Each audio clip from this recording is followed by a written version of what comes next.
Et coucou mes belles âmes sœurs de lumière, j'espère que vous allez bien. Alors ce live 22 du grand défi, aujourd'hui j'aimerais vous parler du karma. Le karma, on a longtemps pensé que le karma serait, on attirait à soi. Je vais aller me poser tranquillement parce que là je suis en train de marcher au bord de la mer sur la plage. Je m'en fous, tiens, je vais profiter un petit peu de la vue. Voilà. Donc ce karma où on a longtemps cru que on payait en fait le prix de nos mauvaises actions, des choses qu'on avait fait de pas bien dans cette vie-là et souvent dans la vie d'avant.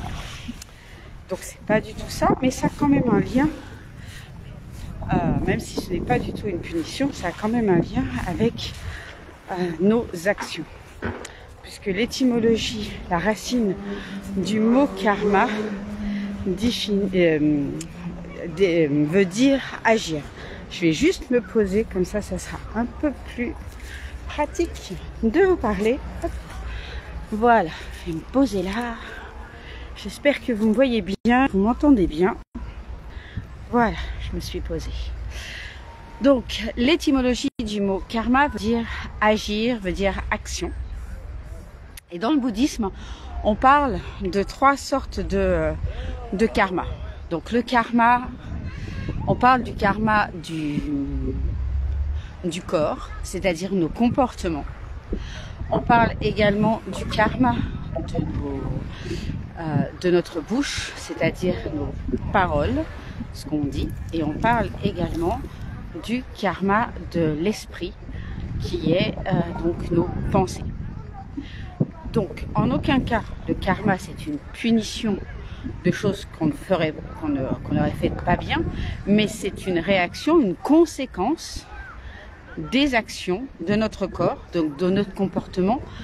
Donc, effectivement, on peut avoir, on va dire, avec notre corps, des actions qui ne sont pas bonnes, comme, tiens, on va parler de karma de santé, par exemple.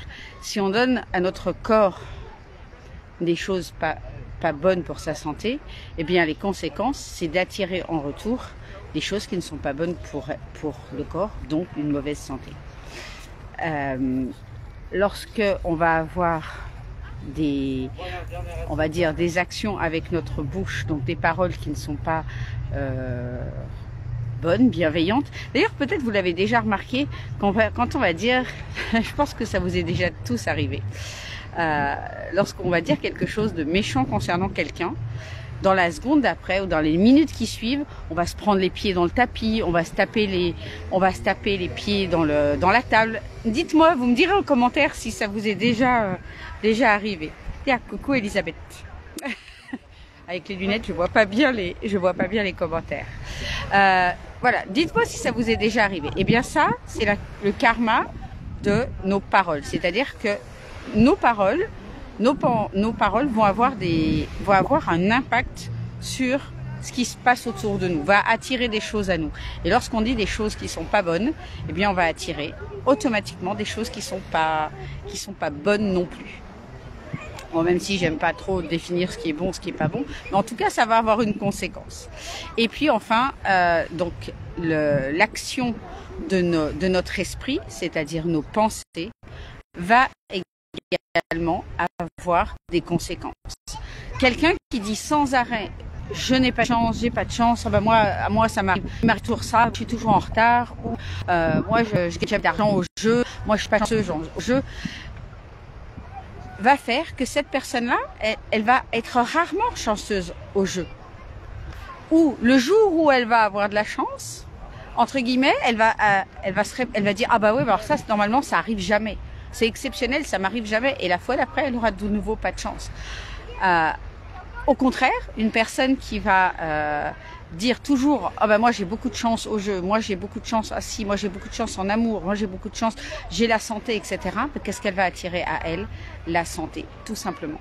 Donc, la prochaine fois que vous pensez au karma, pensez bien que le karma, c'est la base de la loi de l'attraction. Le karma explique tout simplement que nos actions, puisque l'étymologie c'est le mot action, agir, que tout ce qu'on va faire avec le corps, tout ce qu'on va faire avec notre bouche et tout ce qu'on va faire avec notre esprit, eh bien, va avoir des conséquences. Et c'est pour ça que tout ce qui tourne autour du développement personnel, de la spiritualité, on parle toujours justement d'avoir les bonnes pensées, d'avoir les bonnes paroles et d'avoir les bons actes. Et tout ça, on a beau le savoir de façon, on va dire, on a beau le savoir, c'est pas pour autant que c'est toujours facile à mettre en œuvre. Moi, c'est vrai que depuis quelques années maintenant, ma priorité des priorités, c'est de recalibrer ce que je suis en train de faire comme action, mais avant tout ce que je suis en train de me dire, ce que je suis en train de penser. Ça, c'est vraiment quelque chose où je mets mon focus de me dire qu'est-ce que je suis en train de me dire, qu'est-ce que je suis en train de penser, peu importe le sujet, et de venir automatiquement, dès que je constate qu'il y a quelque chose de limitant dans mes pensées, qu'il y a quelque chose de limitant dans mes paroles et dans mes actes, je vais venir le libérer. Et je suis en train d'étudier des textes, je vous en parlerai peut-être dans ces prochains jours, par rapport au pardon. Alors moi qui ai sorti un programme sur le pardon quantique, parce que c'est quelque chose que j'ai étudié, que j'ai appris il y a 1 an et demi maintenant et que je pratique tous les jours. J'avais à cœur de sortir un programme concernant le pardon quantique. Et là, je suis en train d'étudier des textes où on parle du pardon sous une autre forme, en disant, mais je vous en parlerai plus en détail, en disant que le pardon, c'était notre libération. Et qu'il y avait plusieurs façons de procéder au pardon. Donc moi, je procède au pardon quantique, mais il y a d'autres formes de pardon, et je vous en parlerai bientôt. Et de pratiquer le pardon, c'est vraiment une façon extrêmement puissante de venir reprogrammer les choses et de venir changer les choses. Donc c'est pas par hasard que dans la Bible on parle beaucoup de pardon aussi, c'est parce que c'est vraiment puissant. Donc voilà ce que je voulais vous partager aujourd'hui concernant le karma. Donc ces 3 facettes du karma avec l'étymologie du mot qui veut dire action, qui veut dire agir. Donc le karma, c'est ce qu'on fait avec notre corps, ce qu'on fait avec nos pensées, ce qu'on fait avec nos paroles va va avoir un résultat. Et ce résultat, c'est le karma. Mais c'est en aucune façon une punition, c'est juste, on va dire, la loi de cause à effet.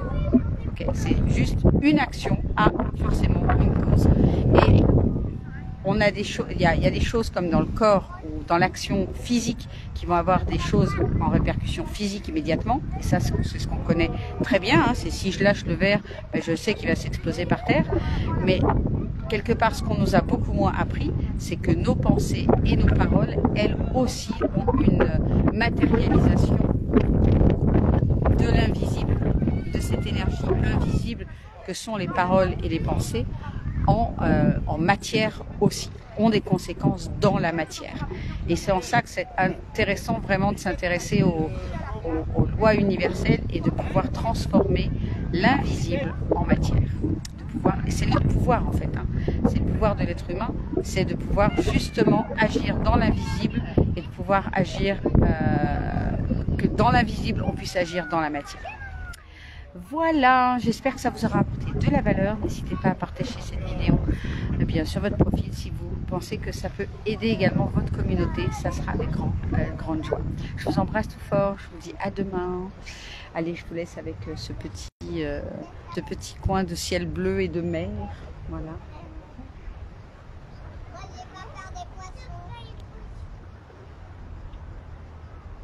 Je suis à Sainte-Maxime, il fait juste super beau. Voilà, je vous embrasse tout fort. À demain, ciao ciao. Il faut que j'enlève les lunettes. Très peu de luminosité. Voilà, ciao ciao.